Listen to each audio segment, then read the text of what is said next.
What it do? Good morning. Thanks for tuning in to the Red Countdown episode 2. And we're going to be previewing this fight card this weekend, fight night, Manuwa versus Anderson. However, we will recap and revisit this past fight card, UFC Brazil fight night, Gastelum versus Belfort. And let's go ahead and revisit that real quick. Let me bring up that fight card. And so I had a few predictions, predicted the main card there. I did have Gastelum win in the main event, TKO as I predicted, first round instead of the second. Shogun won, looked great, brought back the vintage Pride Shogun, but a little bit older of course. Looked good though that third round, that last Fury to finish Gian Vellante off, nice. Edson Barbosa versus Beneil Dariush. I had Beneil winning that fight. He was winning, doing as I predicted, cutting him off, not letting, him get that space that he needed to throw off those kicks, right?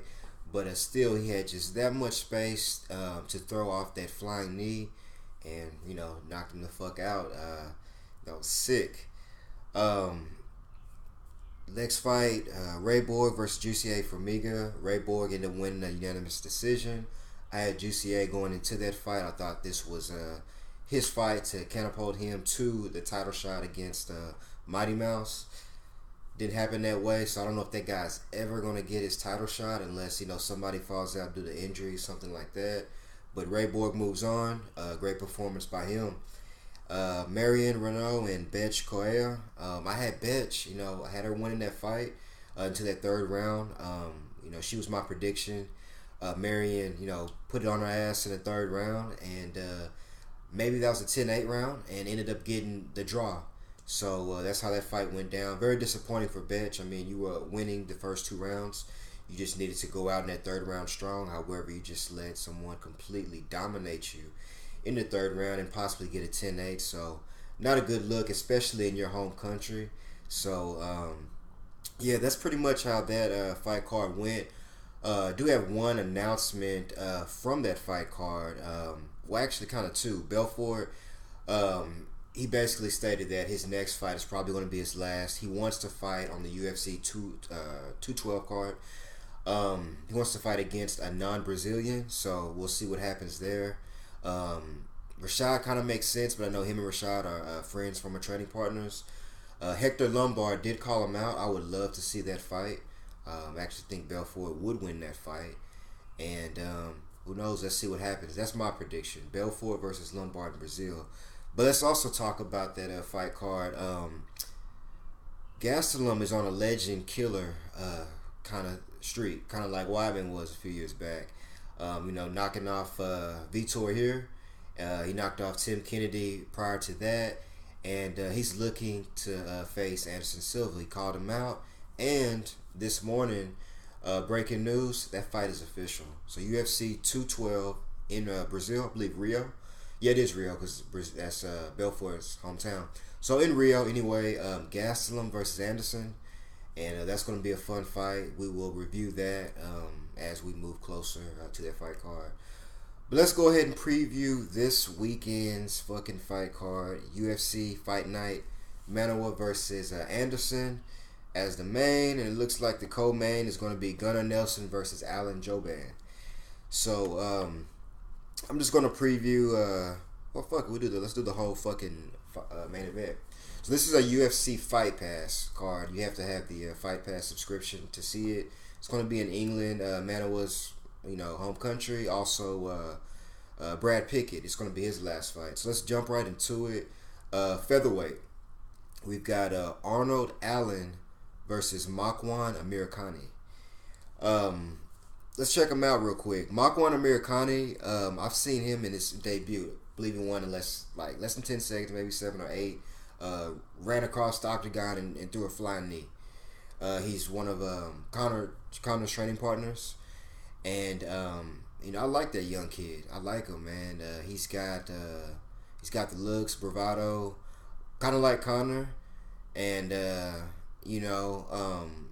obviously he's got the fucking the fighting style to back it up, and the fighting talent to back it up as well. Arnold Allen, I haven't heard of this guy. He's British, and so hence the reason why he's on this fight card. He's 11-1, and he's 2-0 in the UFC. Last win by decision against Yatsu Mesa. So I haven't seen this guy fight. I mean, I can't count him out if I haven't seen him fight, but definitely seen Manuwa fight before, and very exciting fighter, knockout artist. You know what I mean? And I really think he's going to be one of the next guys in the 145 division. They're really pushing hard Yair Rodriguez. I think his next fight is against Frankie, which I think is too early for him. But Manuwa Amirkhani is another one of those guys, just like Yair Rodriguez. He's just not getting that push that Yair is by facing these big names. But for sure, look out for Manuwa. And as I stated, his last fight was a decision. The fights before that were finishes. So that's my prediction going into that fight. Is going to be Manuwa Amirkhani. I'm going to say by TKO, second round. All right, next fight we have Brad Pickett, retirement fight. Great English fighter, 135 division, versus Marlon Vera.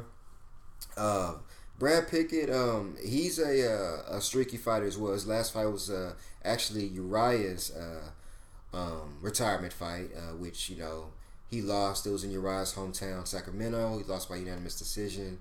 So he's getting the favor paid back to him. He's getting his retirement fight in his home country, and he hasn't had his last few fights. I mean, he's other than Francisco Rivera, which was a split decision. The guy's been on a for sure losing streak. So hopefully he can turn that around, especially in his home country. Last fight, he's going to be my pick, but Marlon Vera is no slouch. And looking at him, he's 8-3-1. Last fight, unanimous decision. He doesn't have any big names. He's also a pretty streaky fighter as well, especially since his time in the UFC. He split. He's alternated wins and losses since he's been in the UFC. Win here, lost there. Win here, lost there. 2-2. And so, this could be his. Since Brad Pickett's a big name in his home country, this could be the jump off to a nice winning streak for him. So we'll just have to wait and see. I'm going Brad Pickett though. So let's move on to the co-main event. Gunnar Nelson, Alan Jouban. Gunnar Nelson, another one of Conor's training partners, very good grappler. I believe he's looking to get back in the win column. I think his last fight was a loss. No, he's actually a win. Sorry about that. So he's alternated wins and losses as well, looking to get on a win streak. Great grappler. He's got some good wins. I mean, his only losses have been to top guys, Damian Maia, probably number one contender, and Rick Story, which was split decision. So he's another top guy, 15-2-1, very good Brazilian Jiu-Jitsu practitioner. And Alan Jouban, it's kind of a style of clashes. Alan Jouban's mainly a striker. He comes, I know he's training with King's MMA with Rafael Cordero. You know how much I like him. But he's on a nice winning streak though, and this could be another big win for him. 3-fight win streak. Mike Perry was his last win, unanimous decision there against that young dangerous kid. Alan Jouban is one of my favorite fighters actually. Coming up, striker. I like the strikers. He finishes. He goes for the finish, and it's gonna be a style of clashes. I'm probably gonna say. I'm probably going to have to go with Gunnar Nelson. I want Alan Jouban to win this fight. It's one of those heart says Alan, mind says Gunnar. I'm going to go with Gunnar because I think he's going to be able to, nullify that striking, close the distance, bring him down, at least make it a grappling match at worst, finish him at best. Not saying that Alan Jouban can't win, and deep down inside I want the guy to win because, I'm a fan of striking, fan of his. But yeah, I see Gunner, winning that fight and extending his win streak. Main event: Jimmy Manuwa coming off a knockout win of OSP versus Corey Anderson. Last time I remember seeing Corey Anderson was losing the Shogun. Let me see if he was back in the win streak since then. I believe so, on one of the Fox cards. And yeah, actually on that Albany card, he had a TKO victory over Sean O'Connell. Um, Before that, split decision to Shogun. And he had a nice little win streak. I mean, his only losses were to Shogun and Gian Vellante. They're trying to bring him up. He's only an Ultimate Fighter, so definitely trying to get him brought up and get him back in the win column. Problem is he's facing another fucking knockout artist, and Corey doesn't do well with him. Those two losses that I mentioned. So my pick here will be Jimmy Manuwa. He's another knockout artist as well. I mean, he's knocked out OSP in his last fight. And he had a few weird at the beginning of his UFC career, a few weird wins. TKOs, guys getting hurt and stuff. During the fight. His only losses, have been knockout artists as well, Rumble and Gustafson. So my pick is him. I just see him more aggressive, and I've seen him, knock out guys. Corey Anderson, he can win this fight. He's more of a grappling, grind you out style, which he does have knockout power as well. But I'm going to go ahead and take Jimmy on this one, and I see that ending in spectacular fashion. I'm gonna say KO first round in his home country. And yeah, people, that's pretty much how I see that fight card going. Be sure to check in if you have the UFC Fight Pass. And yeah, let's see what happens. Hope you guys have a great day. Thanks for tuning in.